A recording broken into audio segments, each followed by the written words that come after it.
High School Game of the Week. Brought to you by Kern Schools Federal Credit Union. Together, we have something special.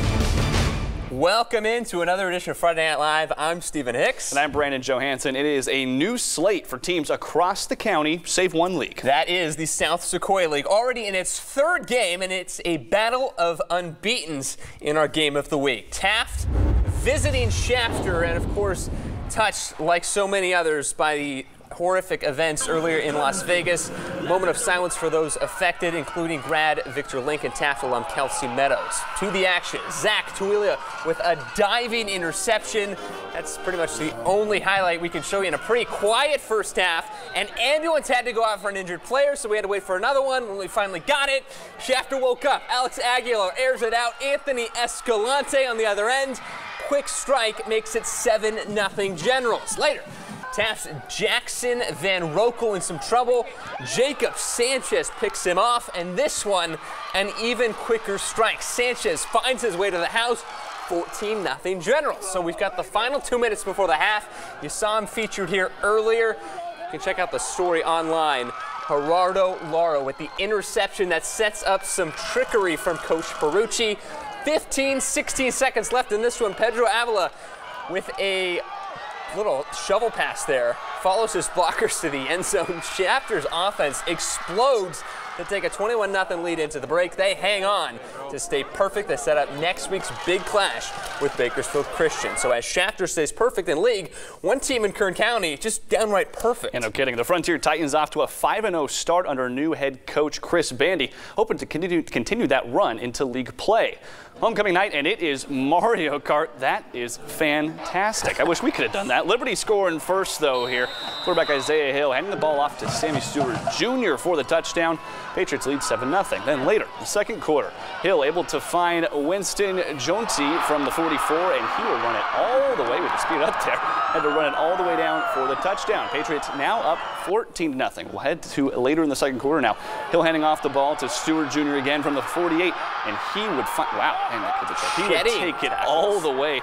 Patriots able to come out on top, 28-16. Well, this turned out to be the game of the night. Winless Garces taking on last year's D1 champs in Bakersfield, and it's the Rams who take the early lead. Isaiah Martin powering in for the first score of the game. He's wearing LeBravon Austin's jersey, but he can't fool us.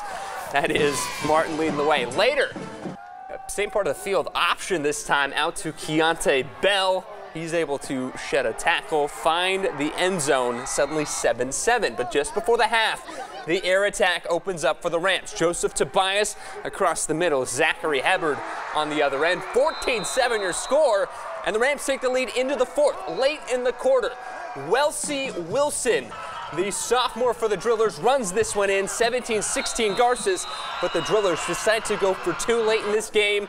They give it to Bell.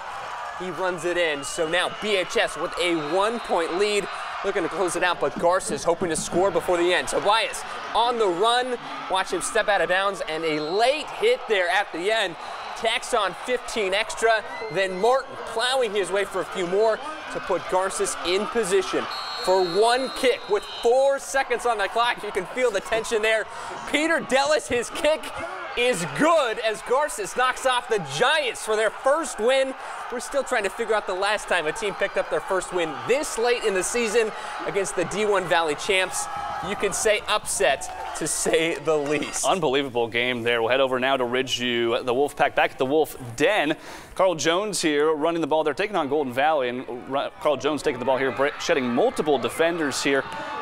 Look at that run. Man, look at those spin moves he's got going there. Just keep spinning and spinning for the big gang there. Then later in the game, we got a fumble here. Ridgeview able to pick up that fumble, get that turnover. And that would, of course, turnovers are never good, no matter what stage of the game you're in. Here, for Ridgeview, Ruben Cruz running it in for the touchdown score here. He would juke a couple guys out there. The captain. Man, good moves there. Ridgeview goes on. They rebound from their loss last week and win this one 20-10. Well, Highland, the last undefeated team left in Kern County after Frontier Falls, and they got off to a quick start. How about the opening kickoff? Dante Davis Jr., we speed it up. We got a lot of highlights to show you. He returns up for the touchdown. Scott's on top early. Later, Cade Sakamoto on the quarterback keeper. Watch as he sheds one tackle. 2 tackles, then scampers to the right, sheds a 3rd tackle, then follows his defenders all the way for the touchdown. 14-7. Scots at that point still in the first. How about another option? Marquis Lewis Jr. This time a hard run. This time another Highland touchdown. Now we got Zeke Karambulo in at quarterback. He takes it on the quarterback keeper, and he scores. Just so many weapons on this Highland team. They got a big game. Look at that, 70 points. They got a big game next week when they travel to South, a team that has owned the Southeast Yosemite League for years. So while it is still just week 1 of league play, we're already starting to see some of the teams that are going to emerge at the end. Yeah, absolutely. Exciting. Some really exciting start to the show already. Absolutely. Well, still to come. We got league play opening up, but we do so with a rivalry game. It's the battle for the sword between North and South, plus West High. Hoping to continue their hot start, and then we'll show you some top plays. 23 FNL back right after this.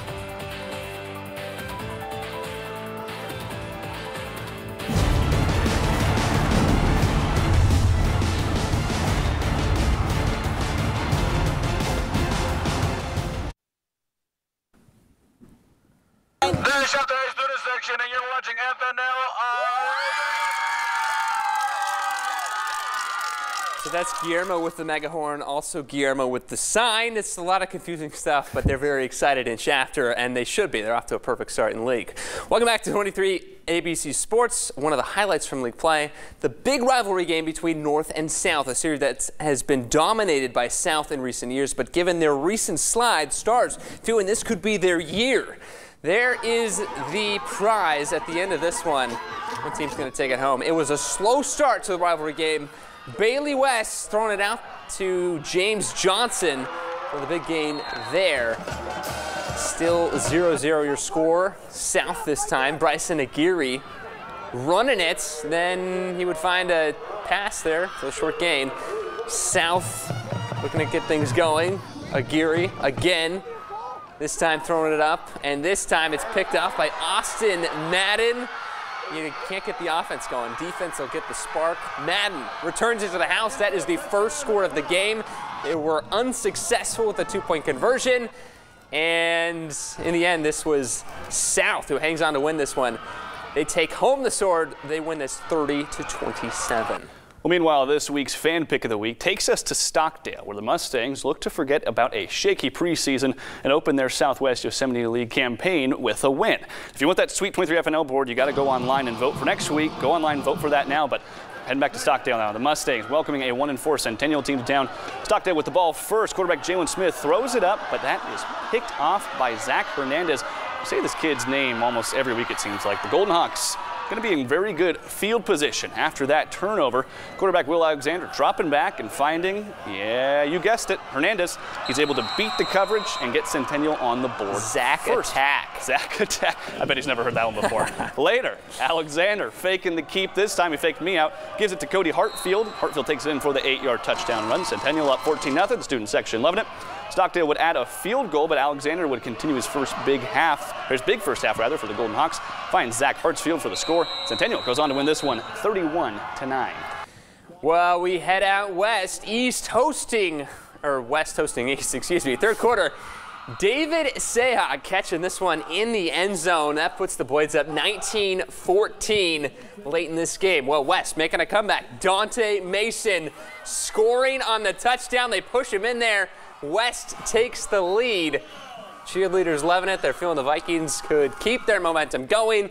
Later, Benjamin Phillips Jr. catching the ball here on the 2-point conversion. That puts them up 22-19. So you figure a field goal could win it, maybe get in position to tie it. Well, the Blades have the ball. West High's Davian Bailey. You see him there going up to get the big interception as West High, they hang on to win this one 22-19. Meanwhile, homecoming night in Wasco. Cheerleaders out on the backs of motorcycles. Get to the football, some misdirection or reverse, whatever you want to call it. AJ Nunez, the one coming out of the fray. He picks up a nice gain before getting taken down inside the red zone. That would set up from close range this time. This is Noah Cervantes running it in to give the Tigers the lead. Later, you saw the speed from Nunez. How about the power? He powers it in, bulldozes it, whatever you want to call it, from a yard out as Wasco hangs on to get this win 36-15. to 29. A lot of homecoming nights. I was going to say, they all blew what we did in high school, at least my school. Speaking of this, you judged a float tonight. I did, and they were so good, but the seniors, it was funny, the seniors want to lose every year. They were saying four-peat at BCHS, yeah. And so I gave them like all ones across the board because I want them to lose because they wanted to. Yeah. No bias here. No, none. Well, still to come. It's the best segment of the night. Top plays. Who takes home the top honors? Plus, where are we going next week for a game of the week? We've got the reveal coming up after the break. 23 FNL back right after this.